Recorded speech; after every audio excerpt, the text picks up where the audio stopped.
ہے۔ جس مقام پر اللہ نے انسان کو پیدا کیا کہ اس کو اپنا خلیفہ بنایا زمین میں، اس مقام تک پہنچانا انسان کا اپنے آپ کو آسان کام نہیں ہے، اس کے لیے جان جوفوں کے اندر ڈالنی پڑے گی، اور اس کے لیے یہ ہے نقطہ۔ اب دیکھیے یہاں ایک بڑی خوبصورت تقسیم ہو گئی ہے، 3 آیتوں میں سے نکاتی لایا بلایا، پہلی آیت میں ایک نقطہ، دوسری میں دوسرا نقطہ، تیسری میں تیسرا نقطہ، لیکن یہ نقطہ 3 نکات پر مشتمل ہے۔ ایک تو منکم کے بارے میں جان لیجیے 2 آراء ہیں، ولتکم منکم امۃ، ایک تو یہ ہے کہ تم میں سے ایک ایسی امت ہونی چاہیے، یہ من تبعیضیہ کہلائے گا، اور ایک یہ تم سے ایک ایسی امت وجود میں آنی چاہیے، یہ گویا کہ بیانیہ کہلائے گا۔ چنانچہ عرب کہتے تھے للامیر من اولادہ جند، ہمارا جو امیر ہے اس کی تو اولاد ہی ایک لشکر کی شکل میں ہے۔ یہاں من جو ہے بیانیہ ہے، تبعیضیہ نہیں ہے کہ اولاد میں سے کچھ لشکر ہے، نہیں، وہ اولاد اللہ نے اس کو اتنی دی ہے، ابن سعود کی طرح 50 بیٹے دے رکھے تو وہ تو خود ہی گویا کہ ایک لشکر ہے اپنی جگہ پر۔ للامیر من اولادہ جند، اس کی تو اپنی اولاد میں ایک لشکر موجود ہے، تو یہ یہاں پہ تبعیضیہ نہیں ہے بلکہ یہ بیانیہ ہے، اس کی اولاد ایک لشکر کی شکل میں ہے۔ تو اے مسلمانوں، اب تمہاری جمعیت کو اس شکل میں ڈھل جانا چاہیے کہ تم 3 کام کرو صرف، یہ ہوگا بیانیہ۔ اور ایک شکل یہ ہو سکتی ہے، اور یہ اس صورت میں ہوگی کہ اگر امت، اس وقت تو اس کا کوئی امکان نہیں، جو بھی شکل تھی وہ تو پوری کی پوری امت مخاطب ہے، اور وہی امت ہے جو آگے چل کر آ رہا ہے کنتم خیر امت اخرجت للناس تأمرون بالمعروف وتنہون عن المنکر وتؤمنون باللہ، جو پوری امت اس حال میں تھی۔ لیکن یہ کہ ہمیشہ تو یہ حال رہنے والا نہیں تھا، اللہ کے علم میں تھا۔ امت سو جائے گی، امت اپنے مقصد کو بھول جائے گی، کہلائے گی امت محمد، لیکن اس امت کا مقصد تاسیس کیا تھا وہ اس کے سامنے رہے گا ہی نہیں۔ اس وقت پھر کیا شکل ہوگی؟ ویسے تو امت ہوگی، اب آج جو ہے 120 130 140 150 کروڑ امتی موجود ہیں، لیکن امت تو کہیں نہیں ہے، کوئی امام ان کا ایک نہیں ہے۔ پھر یہ کہ وہ مقصد زندگی جو ہے وہ تو ان کی نگاہوں سے اوجھل ہے۔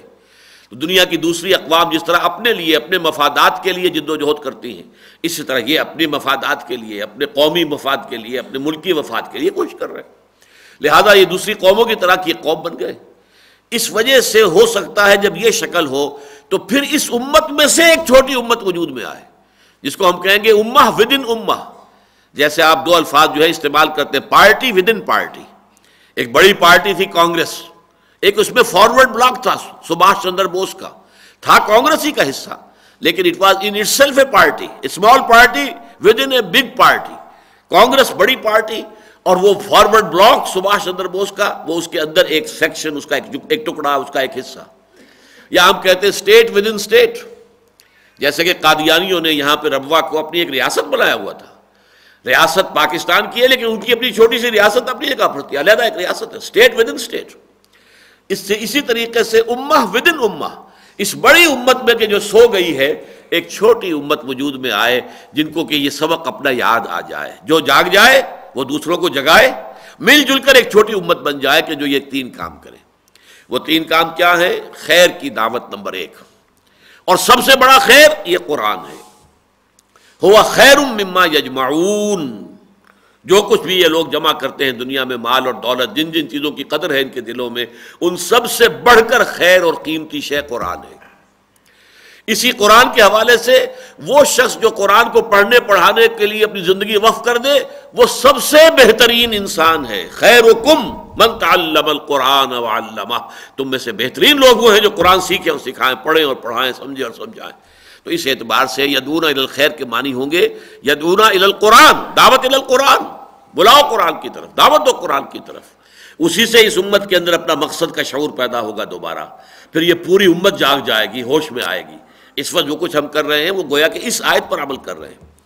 ایک تو یہ کہ اس اعتبار سے ہم من تبعیضیہ ہیں، ہم امت مسلمہ کی ایک چھوٹی سی امت ہے، اس کے اندر تنظیم اسلامی کے نام سے ہم نے اپنی اجتماعیت قائم کی ہے۔ اس اجتماعیت کا کام کیا ہے؟ تاکہ وہ کام جو ہے جس کو امت بھول گئی ہے اسے یاد دلائے، اور اس کے لیے سب سے پہلا قدم کیا ہوگا؟ وہ ہوگا قرآن کی طرف دعوت۔ جیسا کہ میں نے عرض کیا تھا کہ ہم نے مطالعہ قرآن حکیم کا ایک منتخب نصاب مرتب کیا، تقریباً 1/15 قرآن، اور وہ ایک جگہ سے نہیں بلکہ یہ کہ مختلف جگہوں سے آیات لی ہیں، انہیں جمع کیا ہے، سورتیں لی ہیں، ان کو جمع کیا ہے۔ وہ اس کو تو ذریعہ بنایا ہم نے قرآن سے ابتدائی تعارف اور قرآن کا جو فکر ہے بنیادی، اور قرآن کی جو دعوت ہے بنیادی اس کو لوگوں کے سامنے لانے کا ذریعہ بنایا اس منتخب نصاب کو. اور اس کو تو اللہ کا فضل ہے کہ ہم نے جس طریقے سے مختلف پیرایوں میں کہیں بڑے مفصل دروس کہیں مختصر دروس یہ سارے جو ہیں شکل جو ہے میں نے اختیار کی ہے. اور یہ ظاہر بات ہے کہ اب یہ کوئی تھوڑی بات تو نہیں، 35 برس تقریباً ہو گئے. سن 65 میں لاہور منتقل ہوا تھا جس کے بعد سے یہ کام شروع کیا. لیکن یہ ہے کہ اس سے نتیجہ کیا نکلا کہ ایک چھوٹی امت وجود میں آئی. تو یدعون الی الخیر، پہلا کام یہ دعوت الی الخیر، دعوت الی القرآن. ویامرون بالمعروف، نیکی کا حکم دینا، نیکی کا مشورہ دینا، لوگوں سے کہنا کہ بھلے کام کرو. وینہون عن المنکر، اور بدی سے روکنا.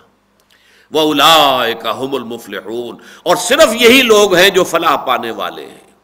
اصل کامیابی، اصل شخصیتیں جن کی پروان چڑھیں گی اس رنگ میں جس رنگ میں اللہ چاہتا ہے کہ پروان چڑھے. یہ خلیفۃ اللہ فی الارض ہونے کے واقعتاً مستحق ہوں گے کہ انہیں مانا جائے کہ ہاں یہ وہ آدم ہے کہ جس کو قرآن مجید میں اللہ نے قرار دیا ہے کہ یہ خلیفہ ہے اللہ کا زمین میں. تو تب شخصیتیں وجود میں آئیں گی جب اس پروگرام پر عمل پیرا ہوگے. اور اس میں اب آپ نوٹ کیجئے کہ آخری جو بات ہے اس کی، اس کو 3 درجوں میں حضور نے تقسیم کر کے بیان فرمایا. نہی عن المنکر، نہی عن المنکر کے 3 درجے ہیں. طاقت اور قوت سے بدی کو روک دینا، یہ سب سے اونچا درجہ ہے. لیکن ظاہر بات ہے وہ طاقت ہونی چاہیے تبھی تو اس کا استعمال ہوگا. اگر طاقت ہے نہیں تو طاقت حاصل کیجئے اس مقصد کے لیے. اور اس دوران میں بھی کم سے کم زبان سے تو کہتے رہیے کہ یہ کام غلط ہے، یہ برا ہے، چھوڑ دو، خدا کے لیے باز آ جاؤ. یہ ہے وہ طرز عمل جو آج ہم اختیار کیے ہوئے ہیں. ہمارے پاس تنظیم اسلامی میں اتنی طاقت نہیں ہے کہ ہم میدان میں آ کر کہہ دیں کہ اب یہ کام نہیں ہونے دیں گے. ہم انف از انف، ہو گیا جو ہو گیا، اب نہیں ہوگا. اب یہاں کوئی بینک نہیں چلے گا، ہم گھیراؤ کریں گے، پکیٹنگ کریں گے، نہیں چلنے دیں گے کسی بینک کو. یہ نہیں کر سکتے، ہمارے پاس اتنی طاقت نہیں ہے. لیکن جب تک طاقت نہیں، کہہ تو سکتے ہیں نا، زبان تو استعمال کر سکتے ہیں. زبان ہے، قلم ہے، اور ذرائع ابلاغ جو بھی اللہ نے دے رکھے ہیں، ویڈیو ہے، آڈیو ہے، جس طریقے سے کتابیں چھپیں، رسالے چھپیں، وہ سب زبان ہی کے تحت میں آ جائیں گے. یہ دوسرا درجہ ہے. اور پھر تیسرا درجہ بھی ہے. اگر حالات اتنے خراب ہو جائیں کہ زبان کھولنی بھی ناممکن ہو جائے، زبان کھلتے ہی اندیشہ ہو کہ گدی سے کھینچ لی جائے گی، اور اگر کسی میں اتنی جرت اور ہمت نہیں ہے کہ وہ اتنا بڑا خطرہ بول لے سکے، تو ایک آخری درجہ بھی ہے جو اللہ تعالیٰ نے اپنے کمزور لوگوں کے لیے فراہم کیا ہے کہ دل سے شدید نفرت رکھے بدی کے ساتھ. اور یہ اگر نہیں ہے تو پھر ایمان ہے ہی نہیں. بدی سے نفرت نہیں ہے تو ایمان ہی نہیں.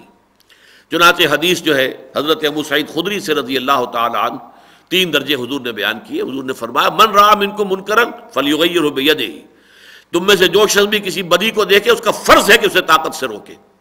فإن لم يستطع، اور اگر اس کی طاقت نہ ہو فبلسانہ، تو زبان سے روکے اسے، زبان سے، قلم سے، جو بھی طریقہ ہو.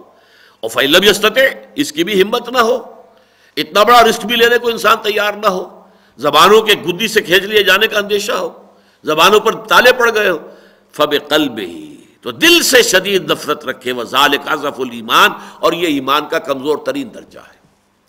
بہرحال اس پر جو عمل کریں گے تو ان کے لیے تو فلاح کا وعدہ ہے. اولئک هم المفلحون، ان سے اللہ کا وعدہ ہے، ان کی شخصیتیں صحیح پروان چڑھیں گی، وہ واقعتاً اللہ کے بندے بنیں گے. عباد الرحمن، وہ اللہ کے بندے، اللہ کے نیک بندے، اللہ کے محبوب بندے بنیں گے. وہ اسی شکل میں بنیں گے کہ اس سے نکاتی لائے عمل کے اوپر وہ عمل پیرا ہو جائیں. اولئک هم المفلحون، یہ حصر کا اسلوب ہے. فلاح پانے والے صرف یہی ہیں. وہ بڑی امت جو سوئی ہوئی ہے تان کر، لمبی تان کر سوئی ہوئی ہے، اس سے فلاح کا وعدہ نہیں ہے. فلاح تو اس سے نکاتی لائے عمل پر عمل پیرا ہونے سے اس کی امید ہو سکتی ہے کہ کی جائے.